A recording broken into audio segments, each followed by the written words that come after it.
You're not behind. That's the first lie they sold you. That you just need to catch up, get the degree, get the title, get the house, and then the real life begins. I'm Raymond.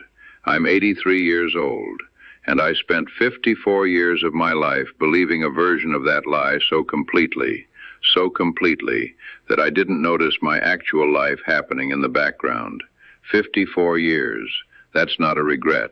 That's a sentence. Sit with me for a few minutes, because what took me over half a century to understand, what I had to lose almost everything to finally see, I'm going to try to hand to you right now. And maybe, just maybe, you won't need to wait as long as I did. Here's what you're doing, right now, today. You are living your life in drafts. You tell yourself this year is the setup.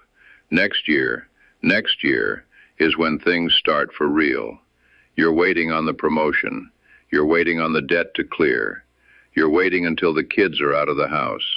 You're waiting until you're not so tired. You're waiting for a version of your life that is slightly less inconvenient than the one you're actually in. And the tragedy, the real tragedy, is that you don't feel like you're waiting. You feel like you're working towards something. It feels productive. It feels like discipline. You even feel a little righteous about it. But you are burning your days like they're draft paper, like each one is just a rough copy of the real thing that's coming. They're not drafts. There is no final version. This is the manuscript, every single day of it. And you are scribbling in the margins waiting to start writing. Let me tell you about 1987. I was 44 years old, sales director at a mid-sized manufacturing company outside of Cleveland. I had a wife named Carol, 21 years by then, a son named Danny, who was 16, and a daughter, Lee, who was 12. We had a house. We had 2 cars. We had a life that looked from the outside exactly like what you're supposed to have. And I was never home. Not because I didn't love them. Lord, I loved them more than I knew how to say. But I had a number in my head. I'd had it since I was about 30. A salary number, a title, a version of myself that I was trying to construct, brick by brick, year by year, at the expense of everything else. I told myself it was for them. I was building something for them. But they weren't asking for what I was building. There was a man at my company named Garrett, 6 years older than me. He was everything I was working toward. Regional VP, expense account, corner office, name on the building directory. Sharp suit every day. People moved out of the way when Garrett walked down the hall. I wanted to be Garrett. In the fall of 1987, Garrett retired at 52. Big dinner, standing ovation, the whole thing. I sat at that dinner thinking, that's going to be me. That's the finish line. About 3 years later, I ran into Garrett at a gas station. He looked 20 years older than I remembered. I asked him how retirement was treating him. He looked at me for a moment and said, Raymond, my daughter got married last spring. I barely know her husband's name. I met him at Christmas once before the wedding. He wasn't looking for sympathy. He said it flat, matter of fact. The way you say a thing when it's just true and there's nothing left to do with it. And I remember thinking, that's sad. That's really sad. And then I drove home, and I walked in the door, and Danny was at the kitchen table doing homework, and I said, hey, how was school? And he said, fine. And I went into the other room and turned on the news. I didn't sit down with him. I didn't ask a second question. I was so busy feeling sorry for Garrett that I didn't notice I was already Garrett. Danny was 16 that year.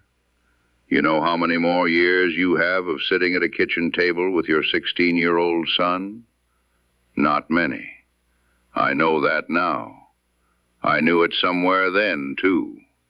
I just kept telling myself I'd make up for it later. I'd be present later.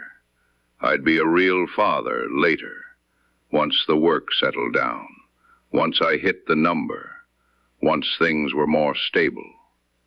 Later. That word should come with a warning label. I got the promotion, 1,991. I was 48. I called Carol from the office to tell her, and she said, "That's wonderful." And then she said, "Raymond, Lee had her spring concert tonight."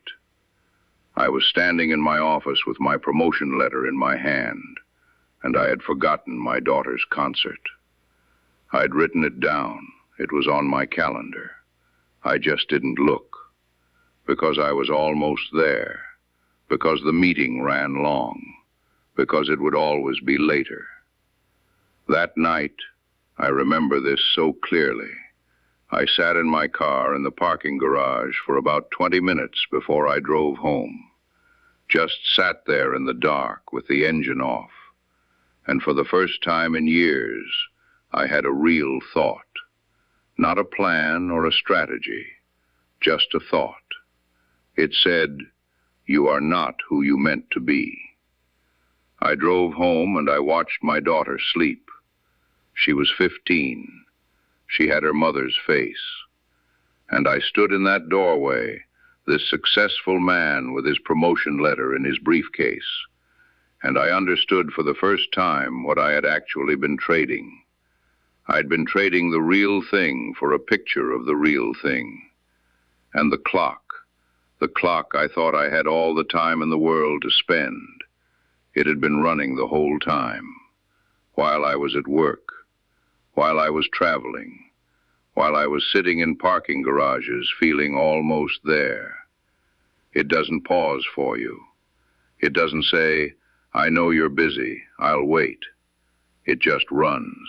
Here's what I finally understood, and it took me until I was almost 70 to really understand it. So don't feel bad if it takes you a moment. I thought time was a resource. I thought it was something you managed, something you optimized, something you could spend strategically, put it all into the work now, cash in on the presents later, like a retirement account. Invest the hours now, withdraw the life at 65.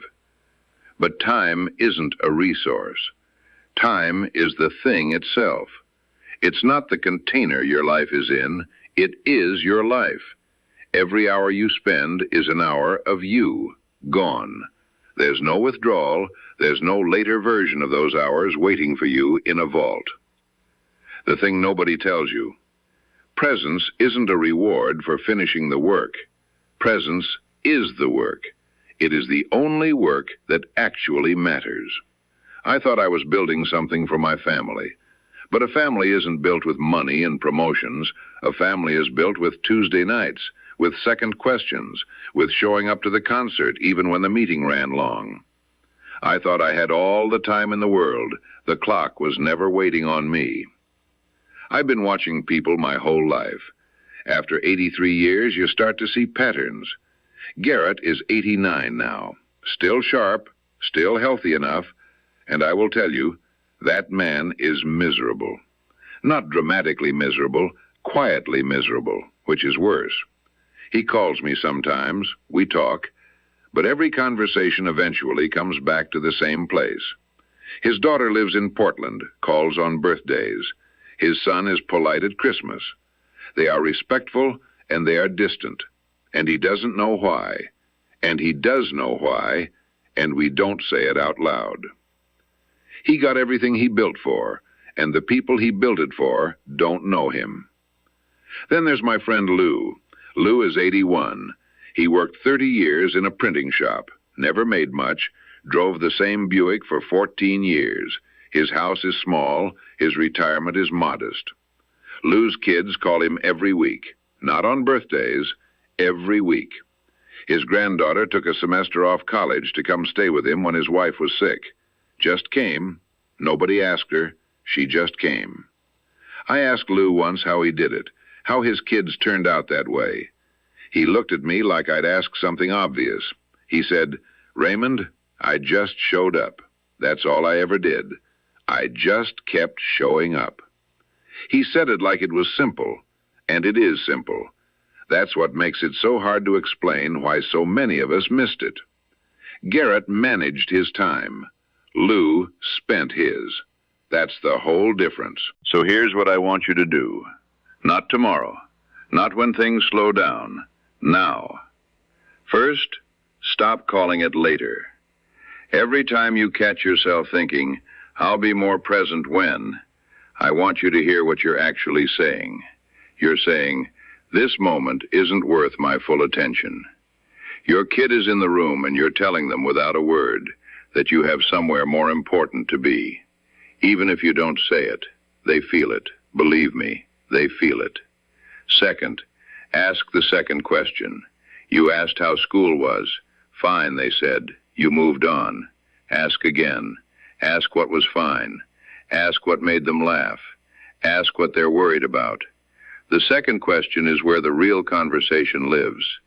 In 54 years of being a distracted father, the thing I regret most isn't the concerts I missed.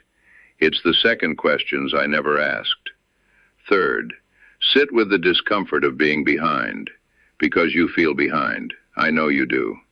Behind on your career, behind on your goals, behind on the version of yourself you thought you'd be by now. I'm telling you, that feeling is the trap. The more urgently you feel behind, the faster you'll run past the things that actually matter. You're not behind. You're exactly where you are. Start there. The clock has been running your whole life. The only question is what you're doing while it runs. I'm tired. That's the honest truth. 83 years is a long time to carry a body around, and mine is starting to show the mileage. But I'll tell you something. Danny and I talk now, every Sunday, sometimes twice a week. It took a long time to get there, and that's a story for another day. But we got there. And Lee, she lives about 40 minutes from me, and she brings the grandkids over on Saturday mornings. I sit at that same kitchen table I used to walk past without stopping, and I drink my coffee, and I watch those kids, and I think, this is what I was building for. I just forgot to live in it while I was building. Don't let the clock run without you in it. If this meant something to you, if it touched that part of you that already knows you're running too fast, share it with someone who needs to hear it. There's somebody in your life right now who's living in drafts. Maybe it's you. Maybe it's your brother. Share it. And tell me in the comments, what is your later? What are you putting off that you know deep down you should be doing now? I read every one of those. Subscribe if you want more of these conversations. They're free. So is your Tuesday night. Now go. Put the phone down. Go be where you are.